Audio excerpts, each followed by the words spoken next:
Welcome, everyone. I'm Anagajma Aboussa, the director of the Weiser Center for Emerging Democracies and the Weiser Center for Europe and Eurasia.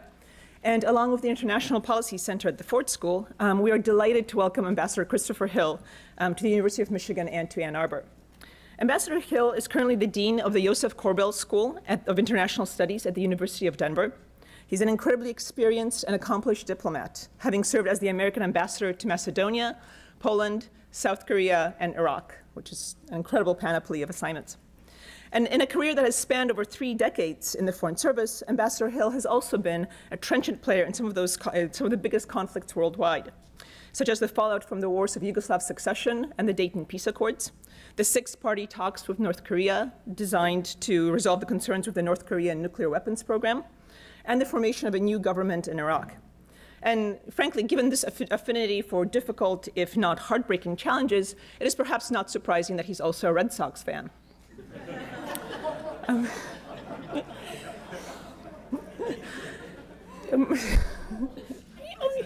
You know, Milosevic, Martinez, it kind of rolls off the tongue. And tonight, Ambassador Hill will speak on the central issues facing American policy today in a speech entitled Managing a 21st Century Agenda, U.S. Foreign Policy Beyond Iraq and Afghanistan. So please join me in welcoming Ambassador Christopher Hill.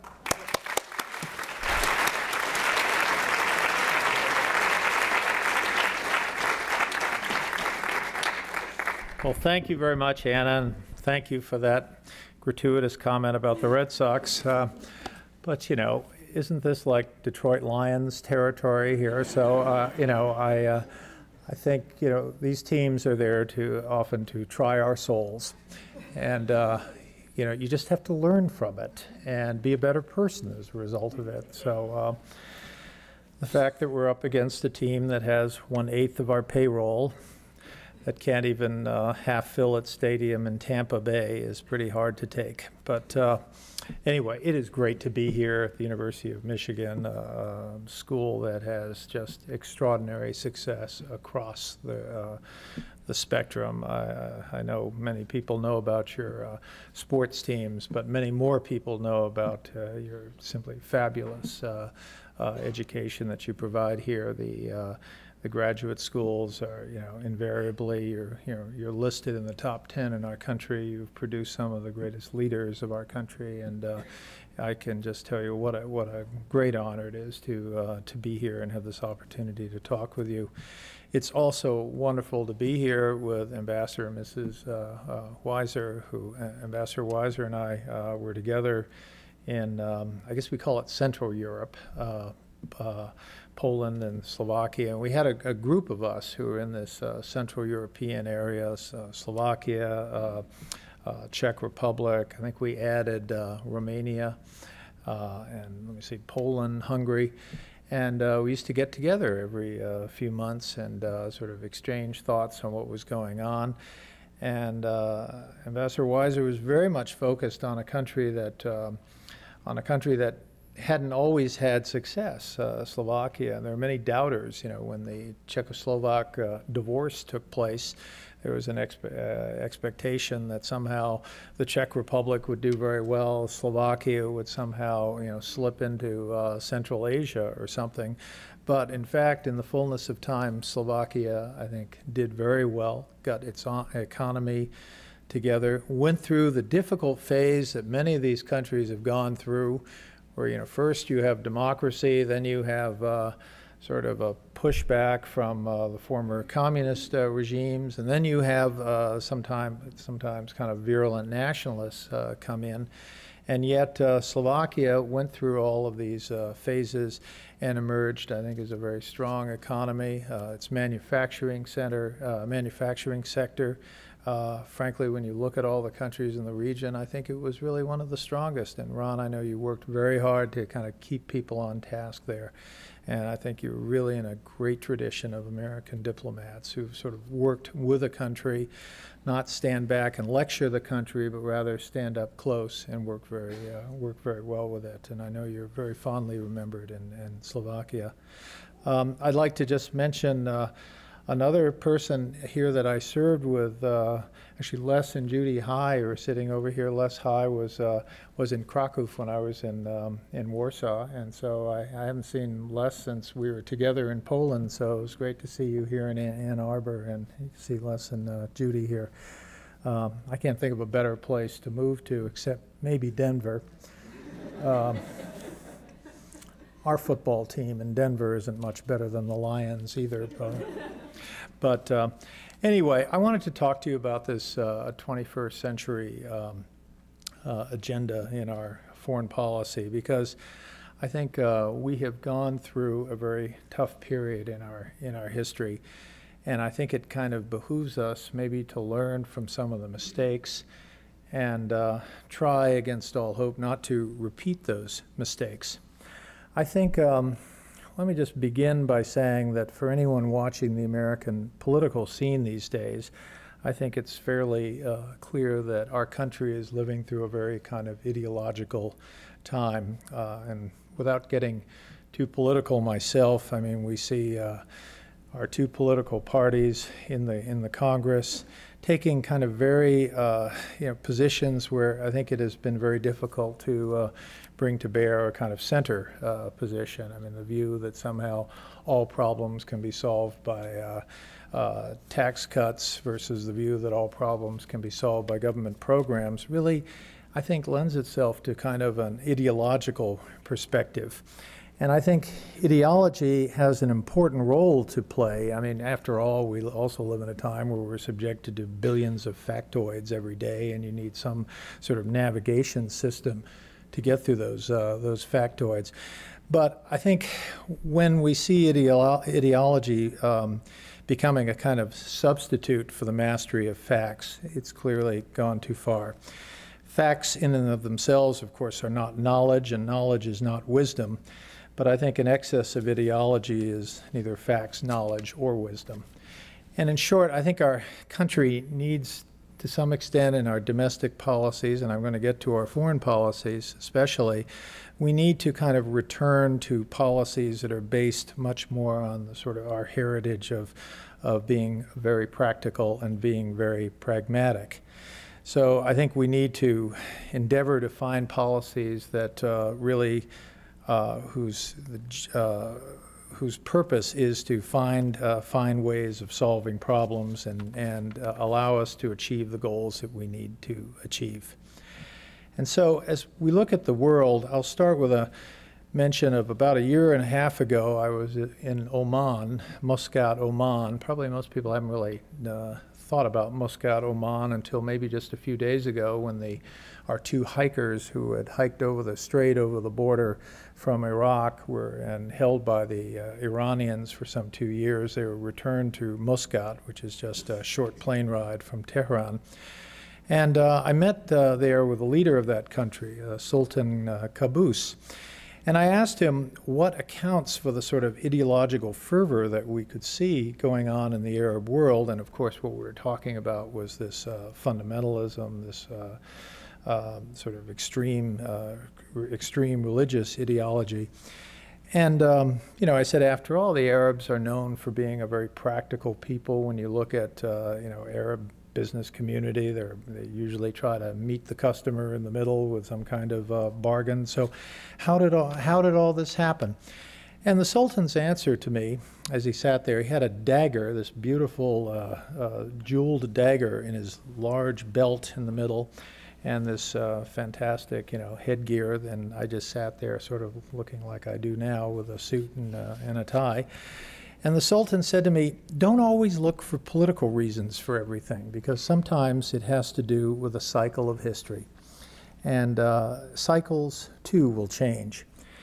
And so I always thought about that, because basically he was saying, don't you Americans, don't just think in terms of you got a problem, have to find a solution.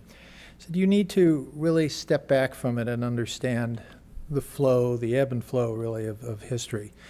So I believe that we have come to a point now, 10 years after 9/11, where I can feel that cycle of U.S. history beginning to shift. And I can see that our country today is probably not the same country it was 10 years ago. But how it does, and how it manages its way through the next 10 years, I think will be extremely, extremely crucial. So I think it's important to see to describe what has happened, even if we can't entirely explain what had happened. And in the past 10 years, our country, I think, kind of lost some of our pragmatic roots and embraced a view of a mission in the world that was completely unsustainable, and I hope will not be repeated.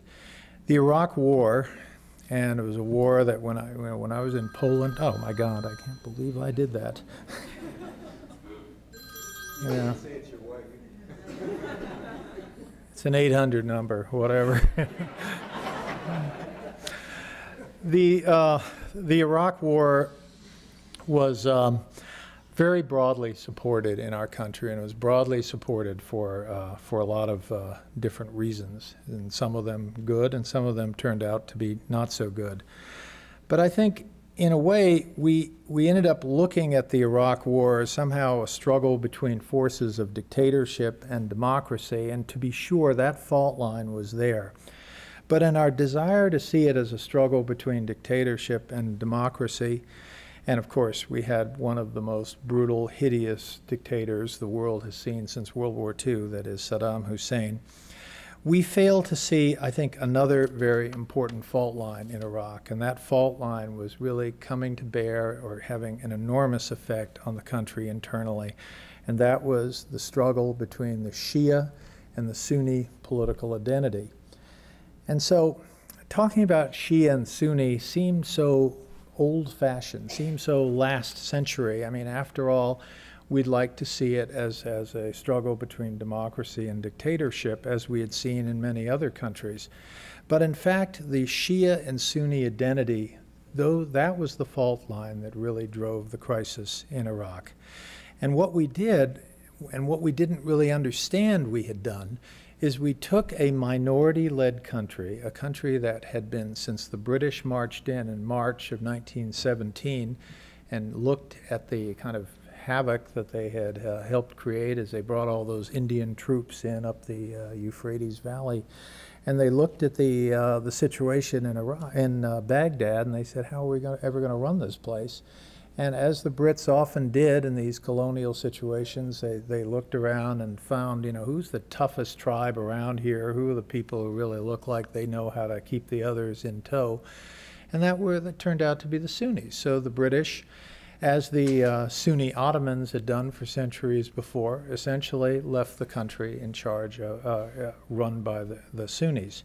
We came in, and with a view that Saddam was not necessarily a Sunni, but was rather just a dictatorship, we got rid of him, but lo and behold, in the process, we introduced majority rule in Iraq, and we had a Shia government there. Well, the problem was, it was certainly the right thing to do, but the problem was the rest of the Sunni Arab world saw that we had flipped a country from the Sunni world into the Shia world. We hardly seemed to know we had actually done that. And this was considered quite threatening to many other countries in the region. So, for example, the Saudis, knowing sort of how we think, they said to us, look, by making that country Shia, you have created a situation where the Iranians are going to have a free run of Iraq. You have created a security situation where the Iranians are going to take over, and in so doing, you have worsened the situation or made the situation dangerous for the rest of us. The argument made some sense. The only trouble is the Shia of Iraq are not the Shia of Iran. And the Shia of Iraq, if you start looking into the history, and I mean, with due respect to other people who look at political problems differently, I do believe that history matters. And when you start looking at where the Shia of Iraq came from, you will find that organically they were probably more related to Saudi Arabia than they were to Iran. So the Saudis tell us a story about how we have endangered the country by giving an opening to the Iranians. But really, what we had done was in putting Shia, in allowing the Shia majority to take over in that country, we had created a situation in the Saudi mind where other Shia communities, and there are Shia communities all over the Arab world, that we have somehow given political expression in a way that it hadn't been done before to the Shia communities in the Arab world. And the Saudis in particular, worried about a province called the East Province, where most of the Saudi oil is produced, were worried that what kind of signal, what possible signal this could have given to their own Shia minority. Similarly, the Saudis worried about Shia in places like Kuwait. The Shia are not quite 50%, but they're very, it's a substantial community. The Saudis were very worried about what the Shia in Bahrain would do, and in fact, several years later, we could see what they would do, because the Shia in Bahrain are some 70% of the population. So we saw from the Sunni Arab world, where with the possible exception of Syria, I say possible exception because the complexities of that place are, far more than just talking about Shia and Sunni. Every single country in the Arab world was Sunni run, and here we had taken a major Arab country and flipped it and made it Shia. So it is truly an example of the law of unintended consequences. Most people engaged in this didn't know about it, and if they did know about it, they didn't want to know about it. And so we stayed. We realized that the one option that was not available to us was simply to walk away from the problem from the Sunni Shia problem. We have worked very hard to try to ensure that Sunnis were part of the governing structures, with the understanding that, frankly, at the end of the day, it's going to be run by the Shia community. We have brought in hundreds of thousands, indeed tens of millions of dollars worth of technical assistance to ensure that Iraq has the proper institutions of governance, where we help build their capacities, we help strengthen their institutions, we worked on independent judiciary, we worked on all kinds of things to the tune that if you stand back and look at the overall investment in Iraq, it reaches over $1 trillion. Whether we have been successful with what we've tried to do in kind of imparting to Iraqis the things they need to do is hard to say. I talked to an American colonel one day who had just come from a meeting in which the Iraqis were allocating bandwidth on their radio systems, and the American colonel told me he sat there giving his advice, and finally an Iraqi official said, "Colonel, you need to understand one thing. We were allocating bandwidth before you came, and we will allocate bandwidth after you leave. This has nothing to do with how you're going to tell us how to allocate bandwidth."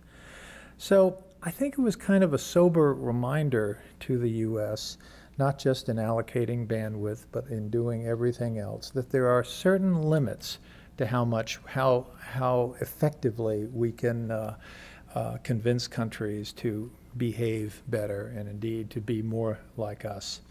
It is not to say that you cannot give advice, and advice, I think, it can be very well taken, but it is to say that if you try to stand back and wag your finger, or shake your fist at a country and tell them to be more like us, chances are they're going to be less like us. And so I think the lessons of this are, first of all, to know what you're doing when you enter the country. And secondly, if you haven't learned every lesson, and you probably haven't, you have to start adjusting with the thought in mind that you are really, at the end of the day, not going to stay there for the rest of the time, and that they have to, the people there have to make their own decisions.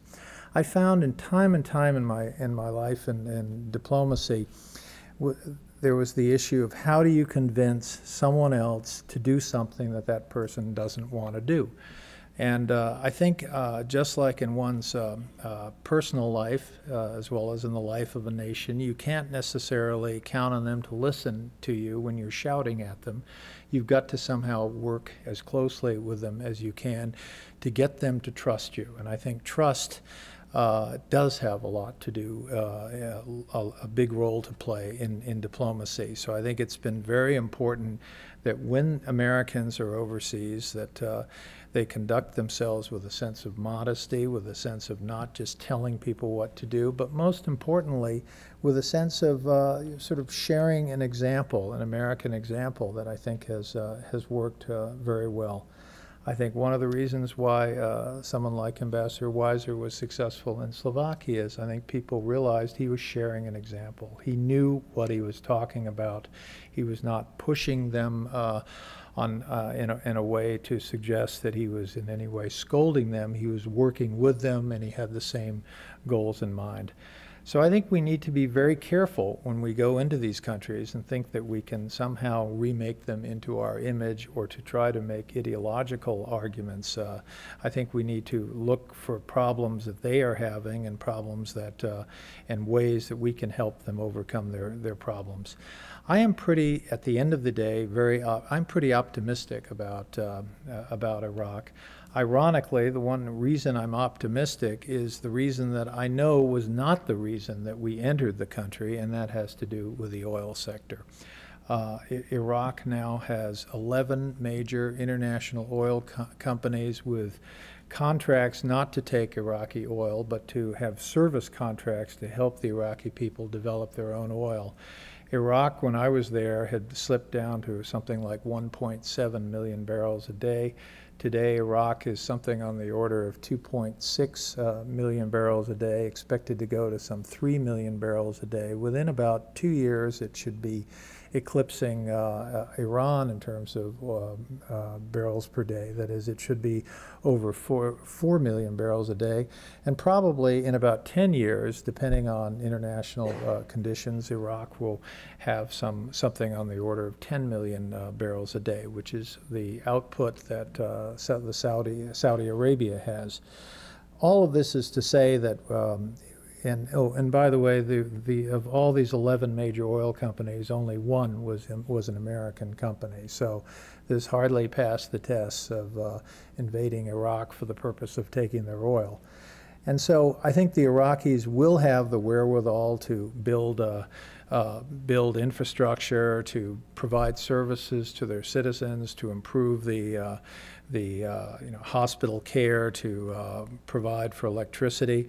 One of the kind of shocking things I discovered on my first day there is that no self-respecting Iraqi is ever going to pay for his own electricity. That is something the government pays for. You don't pay for it yourself. I looked at that and I said, well, gee, can't we just put meters on people's apartments? And, because the demand was skyrocketing while the supply was going up, but not exponentially.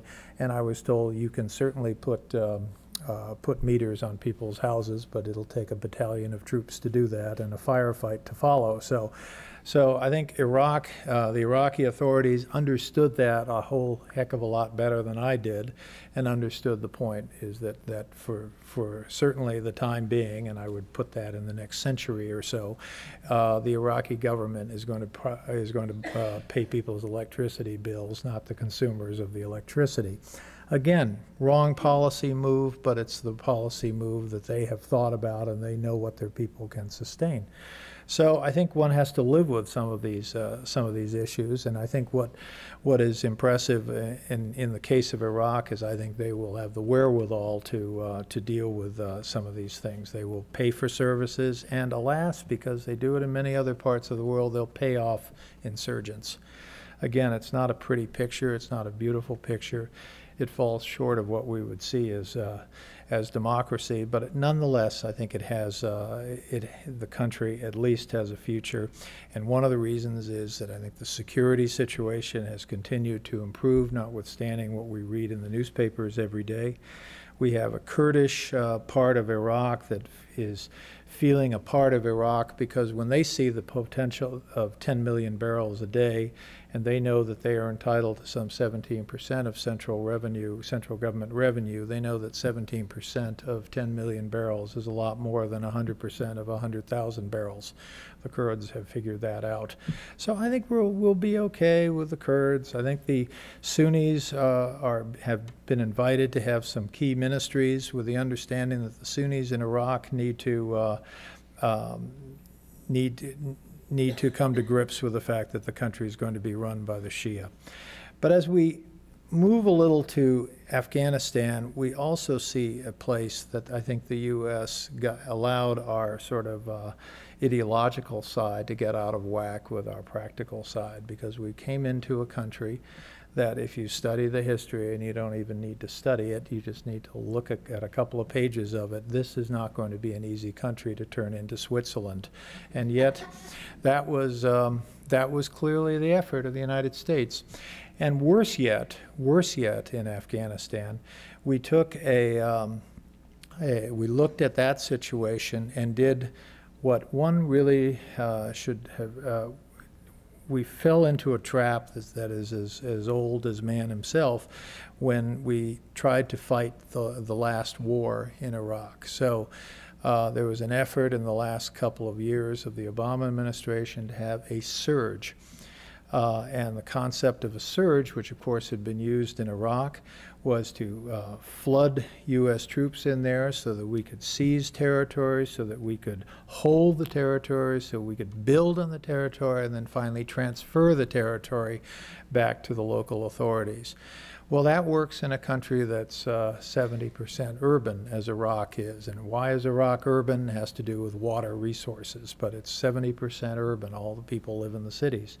Afghanistan, it's some 70, even 80% rural.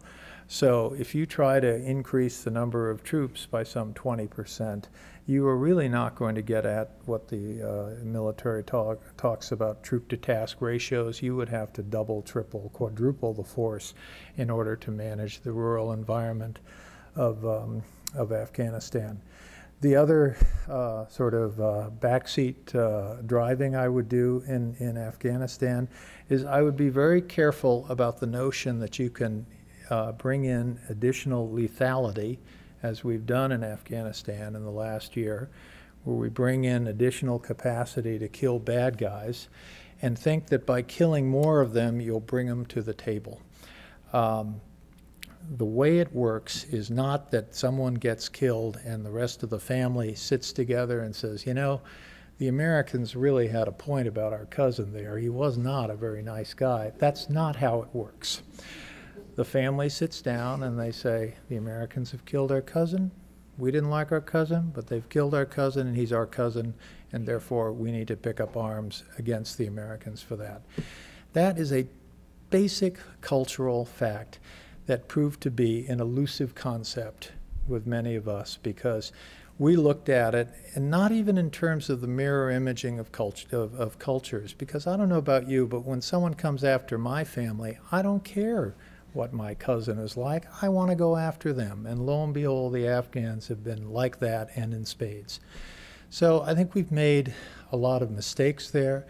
And I think the one thing we've done that's right is to say we're getting out of there.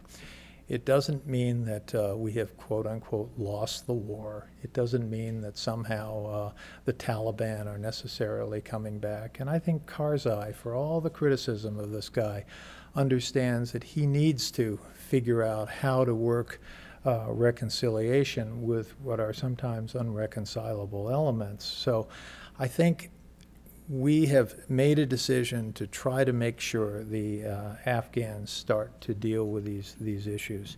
Whether it turns out well, whether it turns out so-so, it's hard to say. But I think it is time for us to start getting out of the business of blowing up mud huts and back into the business of what the 21st century security agenda should really be for our country. I think we need to take a much more strategic view of the issues we face in the world.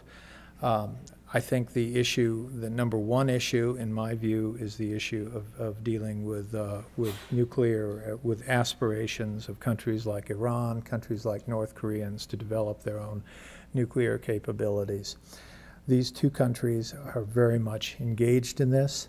It is because of the technology and the fact that the technology is becoming more and more known to different people, to different countries. I think we have a very serious problem, because if Iran is allowed to get away with this, you can be sure that what they call in Sunni Arab world the Shia bomb there will soon have to be a Sunni bomb.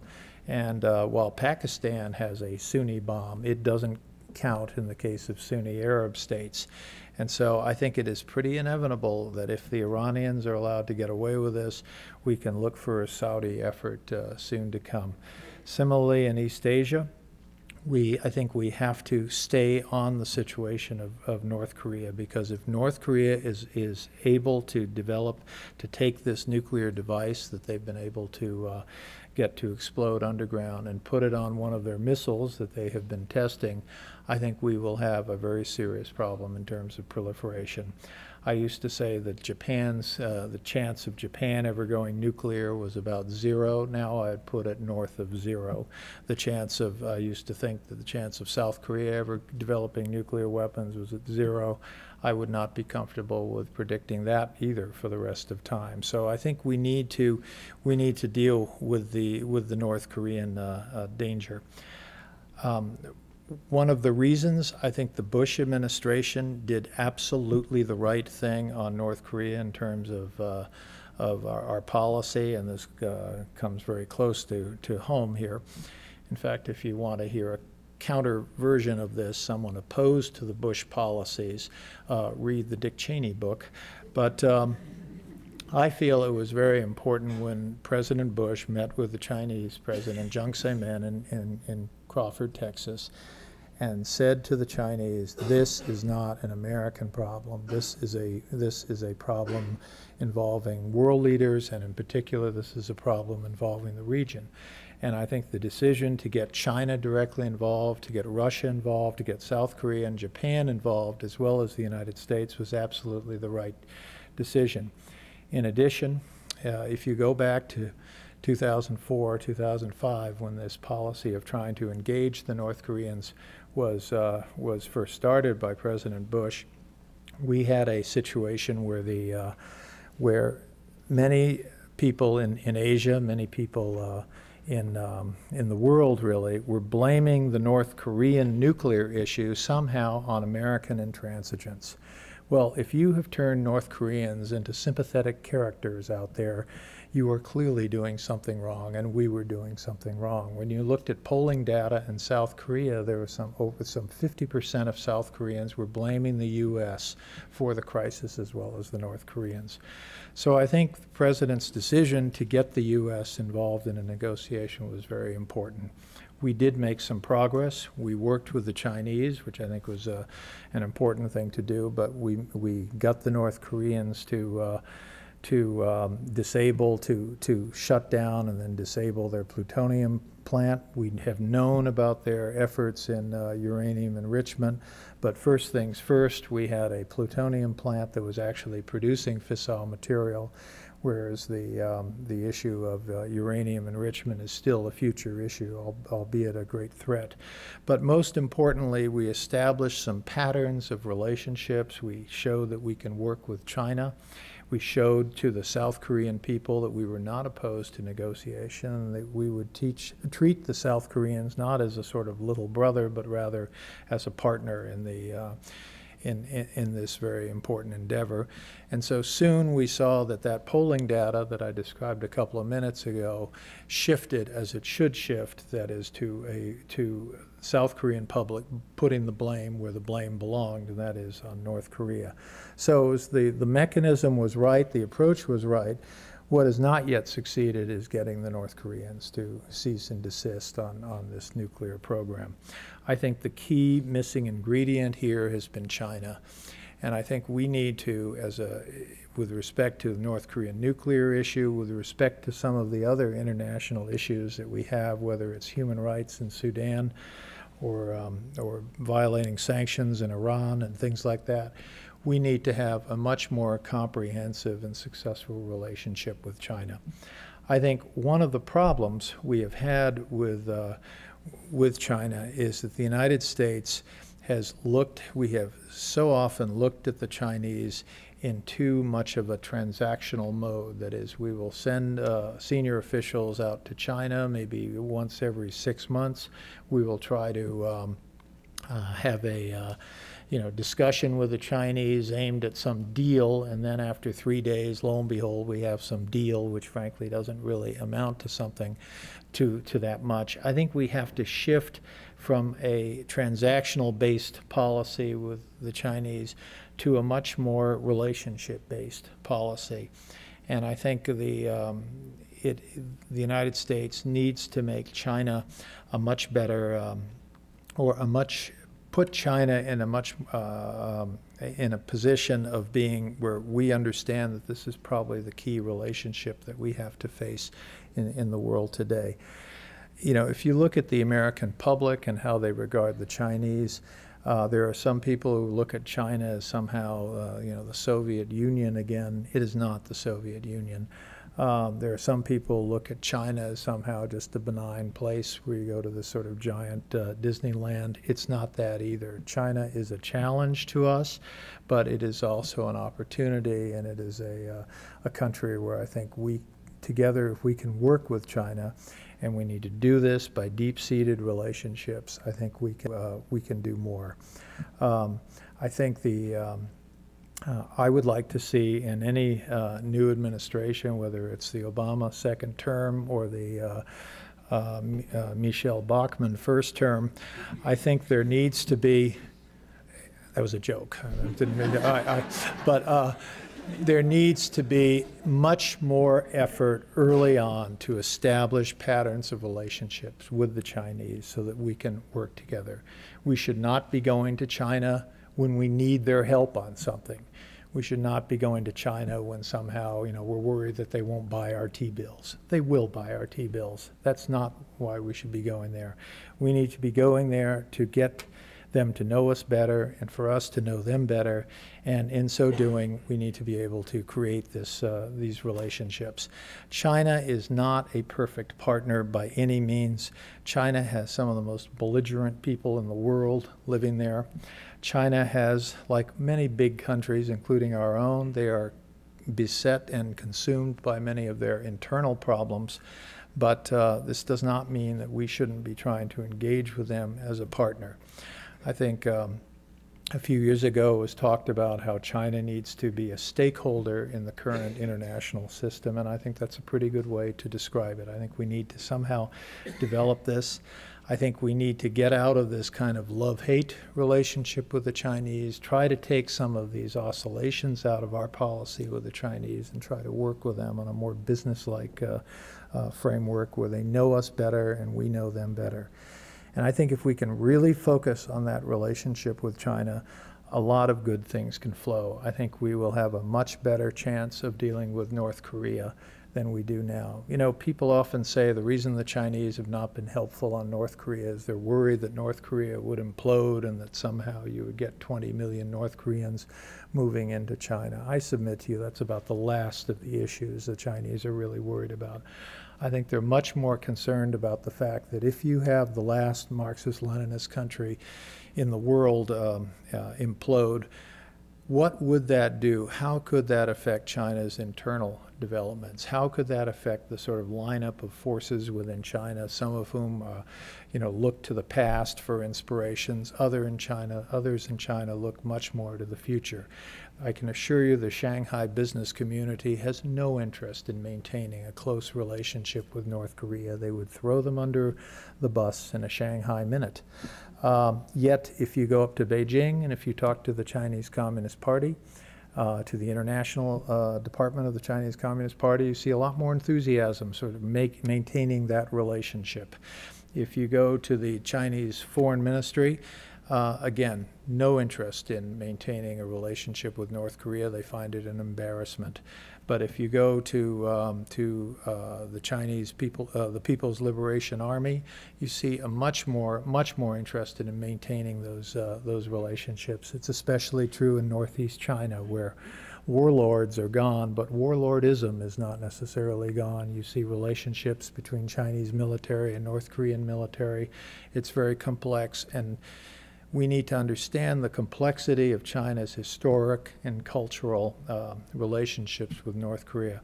We also need to understand that there is a lot of old think in China, and there are people who, when they look at the possibility of a North Korean demise, would say, aha, this means we lose, the Americans win. So we see in the Chinese a kind of zero-sum view of this, of North Korea. And I can assure you there are many Chinese who think win-win is the name of a Burmese dissident rather than a good policy to follow.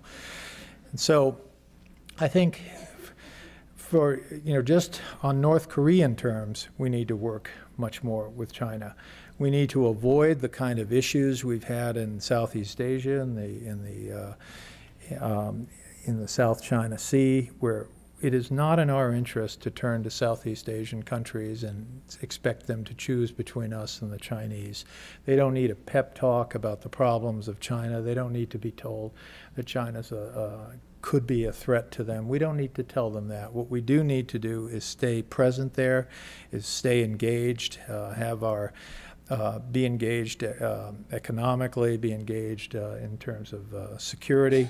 When you look at the way our fleet, 7th Fleet based in Hawaii, has been present throughout Southeast Asia, when you look at the fact that every natural disaster, it's U.S. Marines and sailors who tend to get there before even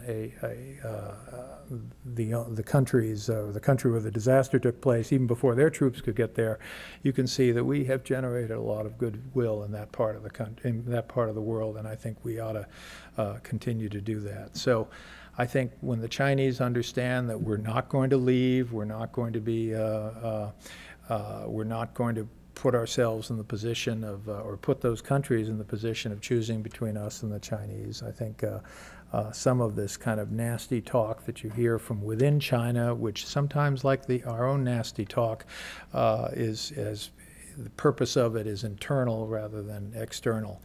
So I think we really need to sort of step up across the board with the Chinese as we go forward.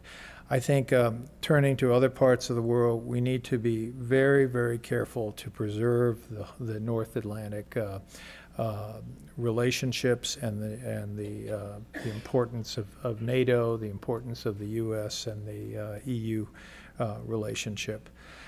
There are many reasons, perhaps, why we shouldn't have been involved in Libya, but the one reason where I think which overrode all those other reasons was the fact that we needed to stick up for our European allies with respect to Libya. What Sarkozy was thinking is something between Sarkozy and I guess his wife. What David Cameron was thinking at times is hard to understand, but what we were thinking, I think, was correct, which was to not open up new gaps, to not open up new tensions with the European leadership. And so I think we did very well to stick in that one until it ended.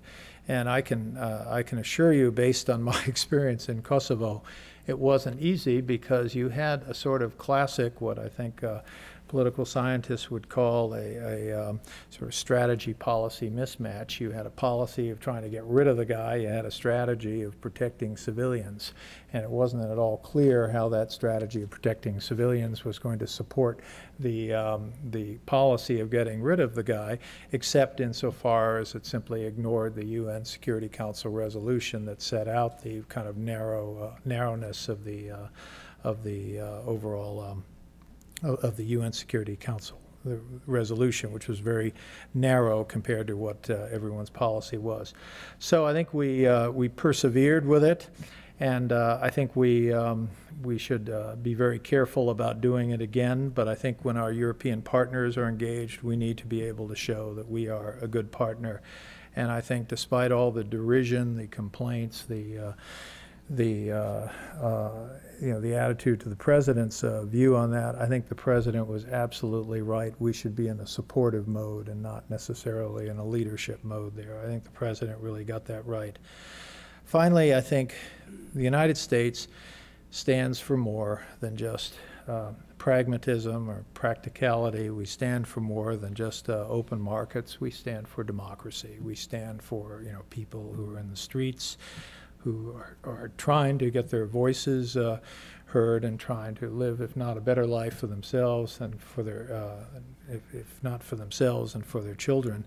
And I think the United States does need to be on the right side of history. And there comes, that's when we get to, I think, probably the most interesting issue of our time, which is the Arab Spring, or as I like to call it, the Arab thing.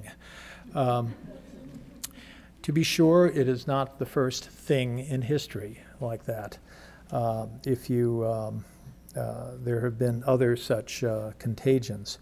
But I guess what bothers me a little about our reaction is first we sort of look at our kind of international sort of recognized icons of modernity, whether it's Facebook or Twitter or texting, and we conclude, this is some sort of technological revolution that because Egyptians were able to somehow communicate with each other through Facebook, they're somehow more like us than we think, and therefore we should support them since we all like Facebook.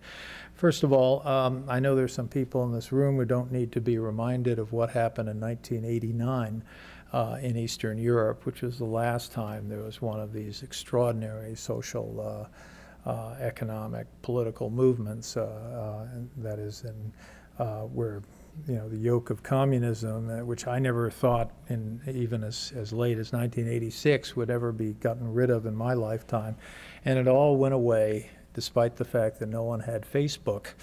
In fact, if you go back to 1848, which was called the European Spring, somehow movements in different countries were connected, and they did that not only without Facebook or without the internet, they didn't even have electricity. So my first point would be to be a little beware of this sort of echo chamber of these international symbols that we all like because it makes us sort of feel more comfortable when we hear about Egyptians and social media, because we understand social media. I think when you start sort of putting aside those issues that make you feel more comfortable, you will start saying that actually the movements in the Arab world were far more heterogeneous than maybe our headline writers suggested they were. In some cases, and I would put Egypt in this case, there was no doubt a legitimate effort to overcome an authoritarian regime that clearly had outlasted its shelf life. I think clearly what was going on in Egypt had to do with sort of civil society rising up and saying we're not going to take this sort of semi-military regime anymore. But when you start looking at Yemen, when you start looking even at Libya, you can start seeing that the situation is far more complex. And while New York Times editorial writers may want to stand in the middle of a square in Egypt and talk about this new day, I think it behooves us to have a little more of an analytical framework of what's going on so that we can predict what's going to go on tomorrow and what we need to do to help ensure that what does go on is in our country's interest, that is in the interests of a more peaceful world and in interests of betterment of people's lives. So I think the Arab Spring is clearly, as we move into the autumn, continues to be a work in progress, but I think it's something that we need to be very close to the action, we need to understand it, and we need to be able to support it where we can. And that gets to the final point, which is we are going to need to support diplomacy abroad in a way that we have supported military intervention abroad. Now, it is true that NASCAR is never going to hold a Support Our Diplomats Day. And so we need to understand that American diplomats are not going to get quite the cachet that American troops have had. You know, if you think of our country as a giant high school, diplomats are not the football team. That would be someone else. So we do need to convince our country, to convince our people that diplomacy is not somehow the art of telling people things that are not quite true. Diplomacy is the art of getting people to do things that maybe they wouldn't have done if they hadn't had a conversation with you. That diplomacy is the art of getting people to think about their interests, articulate those interests, be supportive. And, you know, there are three ways probably, if you stand back, there are three ways to convince other countries to do things that they wouldn't otherwise do. And one way is just the strength of argument, and sometimes, I suppose, someone will hit the side of his head with the palm of his hand and say, I never thought of that. I never thought of that. That is truly brilliant. Thank you for that piece of advice. We will change our policies immediately. So that's one model. The second model is to say, is to basically give people an offer they cannot refuse. And we've done that, and that is where I think our military interventions have come, and I think we need to be very, very judicious in doing that kind of approach in the future. And the third way it's usually done is to say, work with us on this, and if you do, we can promise you a better relationship. We can promise you that we will be able to help work on things together. We can give you some assistance. We can help you with your ministries. We can help you with your roads. We can help you with various things. And that's basically the way diplomacy happens. And what I worry about is if we're not going to have the budget to do that, if our Congress is not going to be prepared to give the money to do that, well, I think we're going to be kind of out of business, because we are going to have a situation where our secretary will go to a country and say, work with us on this or that, etc. And I think we could well face the situation where no one listens. They usher him or her out the door and bring in the Chinese ambassador. So I think we do need to be prepared. We need to be prepared to fund these things. We need to be prepared to support diplomacy, not just as an element of force. I mean, force should be an element of diplomacy, or the threat of force should be the element of diplomacy, not the other way around. And so I think we are coming to a very difficult time where I think resources are going to be stretched in our country. It is not sustainable for me to suggest that we need to build more schools in Afghanistan. Well, we don't have the schools getting built in Pueblo County in Colorado. There's a point at which the people living in Pueblo County are simply not going to support schools in Afghanistan if they don't have schools of their own. So I think we have to be much more mindful of some of these economic issues that we have faced. I am not just an eternal optimist, but I'm certainly an optimist about our country. I do believe that at the end of the day, we are going to learn how to reason together. We are all going to learn how to sort of calm down and try to resolve these issues, because I think we can see that if we don't resolve these issues, if we don't develop more consensus, if we don't develop a greater respect for the opinions of others, I think we are going to be in a lot of trouble. You know, it is hard to blame, you know, as to how this kind of polarization in our country took place. I think you know, my candidate for blame is the internet, or I should say internet shopping, because when you buy a book on the internet, whoever sold you the book, let's say you buy some crazy political book, they'll say, if you like that crazy political book, here are 4 more crazy political books you ought to read. So I really think we could start with internet shopping, where if you want to read that crazy political book, let me give you 4 examples of different kinds of political books that would make you a lot smarter. And so if we can't get Amazon.com to change their algorithms, we ought to be changing our algorithms and start having a much greater respect for people who come at issues from a different side. So thank you very much, and happy to go to questions.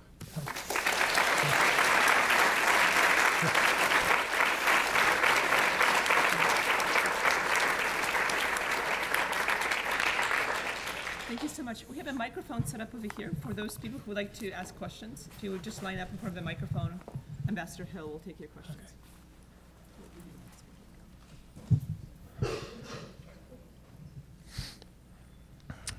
The rhetoric of U.S. foreign policy has been to support self-determination for people throughout the world. And I wonder what your take is on the stance of the U.S. with respect to a two-state solution in the Middle East. I think whether our policy is effective in this regard, my own view is it's the right policy, because I think our last three presidents have supported a two-state solution essentially, but they've also supported the fact that if the Palestinians are going to have a successful state, they need to work things out with their neighbors, namely Israel. And I think the effort of sort of encouraging the Palestinians to do just that, even though the tasks are very difficult, there's been a lot of history there. But I think the U.S. has a correct approach not to be supporting unilateral declarations there. I hate to quote Slobodan Milosevic for inspiration here, but he once made the point. I remember I said something like, I know you think we have a double standard. He said, no, no, no, you don't have a double standard, you have multiple standards.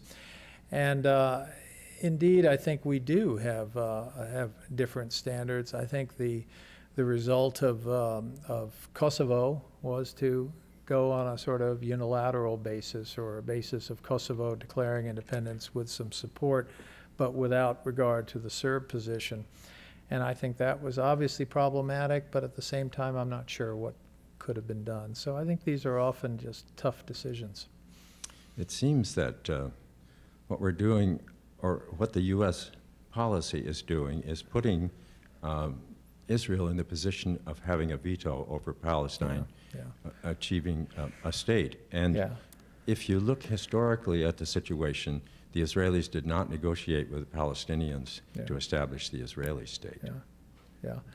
I understand the point that we don't want a situation where Israel is essentially given a veto over the establishment of a neighboring state. I understand that point. But I think the reality is that what we're asking the Palestinians to do is to stay in a comprehensive negotiation with the Israelis, with the result of the various iterations of such a negotiation, with the result that you could get that win-win solution that we've talked about. I think there are things the Israelis have the expectations of achieving through such a process, and I think finally it is a Pyrrhic victory indeed if a Palestinian state is created which is a mortal enemy of its neighbor. So I think there's a good argument to insist on some sort of negotiation process, with the understanding that veto is too much of a static way to look at it. I think it has to be seen in the sort of dynamism of a negotiation.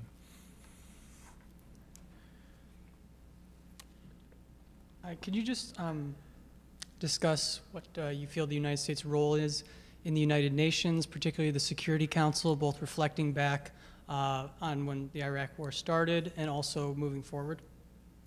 I think the U.S. I think we have sought to give a much greater scope to the Security Council than sometimes we've done in the past. I think the decision that Colin Powell rather insisted on, which was to have a UN Security Council resolution with respect to Iraq, was the right approach. I think the Obama administration has tried mightily to make the UN Security Council very much of a relevant factor in important issues of our day. Ban Ki-moon, I think, has been the right Secretary General for his times.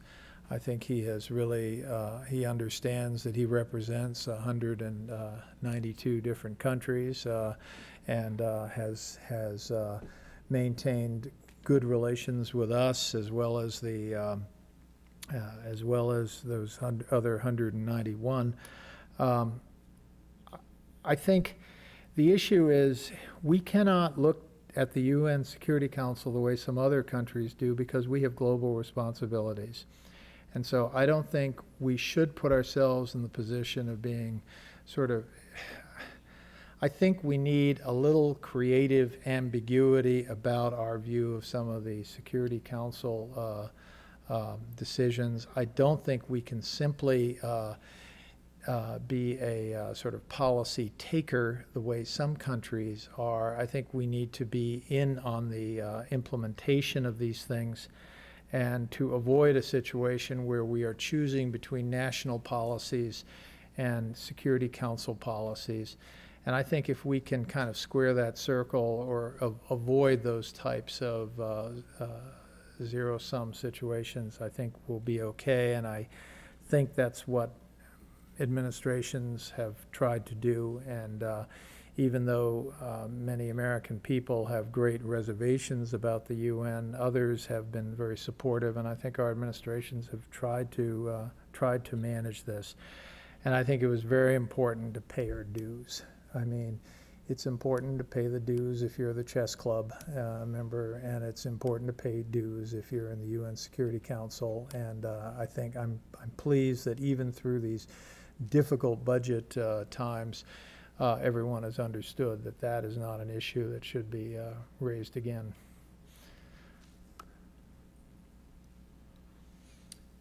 Hello, Mr. Ambassador. I do thank you for joining us this afternoon. The lecture was wonderful. I have a question. So it's about the Middle East in terms of security. The Middle East is a volatile region. I don't think I have to convince you or anyone in this room about that. So I think it would be in everyone's best interest if there was a nuclear weapons-free zone in the Middle East, but there seems to be a sort of, there seems to be a chief roadblock, principal roadblock to that, and that's Israel's substantial nuclear arsenal. We don't know the exact magnitude of it because most of those weapons are undeclared, to the best of my knowledge.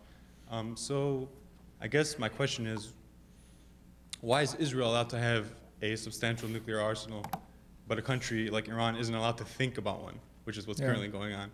And why hasn't there been more pressure from the United States to address Israel's nuclear arsenal, which seems to be the world's worst kept secret? Yeah, I mean, mind you, Israel has never tested, and they've kept the kind of strategic ambiguity. They've also made assurances about no first use. I mean, I understand your point, but I think, the difference between a lawyer and a diplomat, a lawyer often sort of looks back and, how'd this happen, and a diplomat sort of looks forward. What can we do about this? I'm not sure ratcheting up some kind of public pressure on Israel over an issue, and I don't disagree with your description of the issue. I'm not sure going forward with a kind of U.S. Pressure on Israel in this case is really going to get us too far. I'm not sure it's really anything that we would have a consensus on within this country, within the United States, to pursue. And I think to some extent, your foreign policy does need to have the backing of the American people. I'm not sure we'd have it for that kind of approach. And I mean, more fundamentally, I'm just not sure it would really contribute to what we're seeking in the Middle East. If you look at President Obama's Cairo speech, I mean, this was really an effort to try to get us on a better footing with the Arab world. And of course, there are issues that are, like the one you've described, that are not going to be easy to take on, and maybe, as I've suggested, are not possible to take on. But I think there's so much in that speech to build the relationship that we all want with the Arab world, that I would like the Arab world maybe to focus on those elements of the possible rather than the one element that I'm not sure is possible in the current world that we live in. So I take your point, but I think we need to go forward with policies that are ones that can lead to a better situation. And so that is not the first one I'd take up. Good afternoon, Ambassador. With regards to the six-party talks, do you believe it's actually in China's interest to change the status quo in North Korea, or that they're actually in a better position, at least in the short term, having them there, making them sort of a focus of U.S. foreign policy? I think it's in China's interest to resolve this issue. I think if this issue is left unresolved, as I suggested, it could have proliferation issues, whether Japan, South Korea, Taiwan. You know, these are all technologically advanced countries. So I think it's in China's interest. But I think to understand China's situation now is to understand how China's decision-making works. And ironically, when they would have meetings of the or at least of the 5 heads of state of the 6-party talks, you did get the impression that the weakest head of state was Hu Jintao. That is, his ability to get other elements of the Chinese government around him on an issue was weaker than President Bush's or President Obama's. So I think I think China's problem has to do with its internal decision making. And as I described earlier, there's a lot of old think there.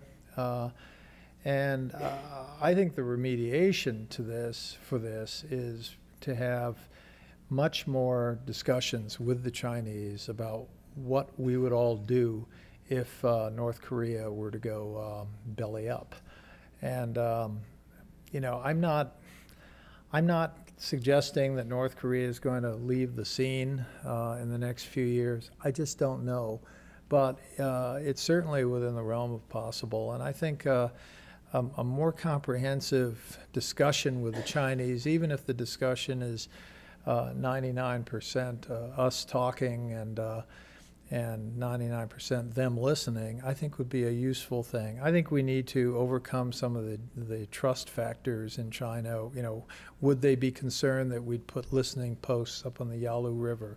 Would there be concern that we would increase the number of U.S. troops in the Korean Peninsula, have U.S. troops north of 38th parallel?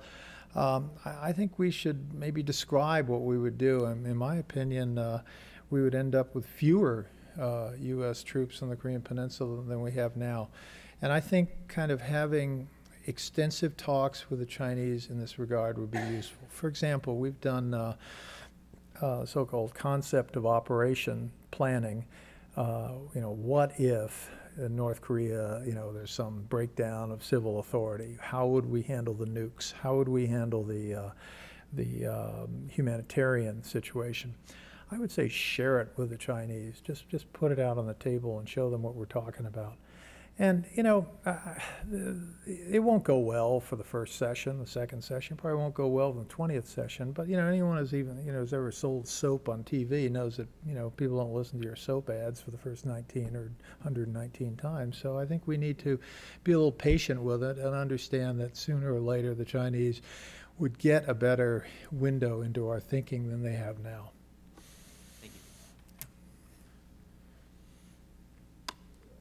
Using the example of the negotiations with North Korea to lessen the nuclear situation there. I'm sorry?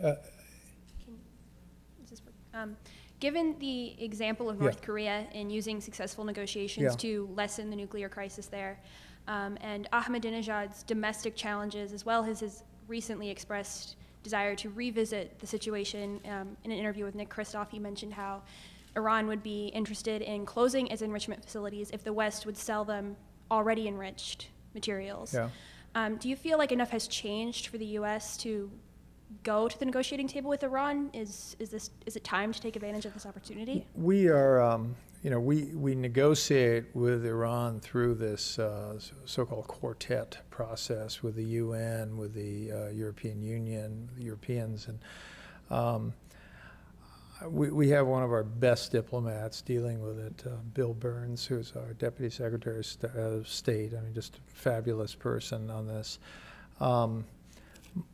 You know, so I find it difficult to be critical of what we're doing. I think we have the right people. I think we've got the right people at the table, right, you know, mixture at the table. I don't take everything that Ahmadinejad says at face value, and you know, I think we have to understand that he will say things publicly which he knows are not true, and you know, I think our leaders try to avoid putting themselves in that position. I'm not sure he tries quite as hard. I think what is worrisome is, you know, we collect a lot of information through different channels, so-called national technical means, and I think often the information we collect is very different from what he is saying. So I think it's important to explore those things, but I think you have to kind of be mindful that if you explore those things too publicly, somehow the pressure can be released. Remember, a lot of countries don't want to do sanctions. So let's say, you know, the Iranians say something and we sort of publicly say, well, we find that very useful, and et cetera. That will be a signal to people who are trying to enforce the sanctions, but who have a lot of resistance in their own country to say, okay, we don't need to do this. Looks like they've resolved this issue. So you got to be very careful about kind of responding publicly. My assumption is that, you know, based on the people I know working on this, that if there was truly something interesting or something possible that Ahmadinejad is suggesting, I'll bet we're on it. But you got to be very careful of overreacting, especially in public.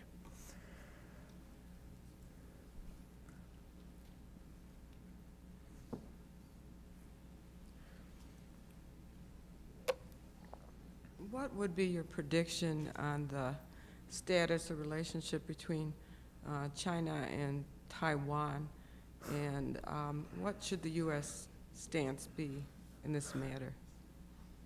It's a tough audience here.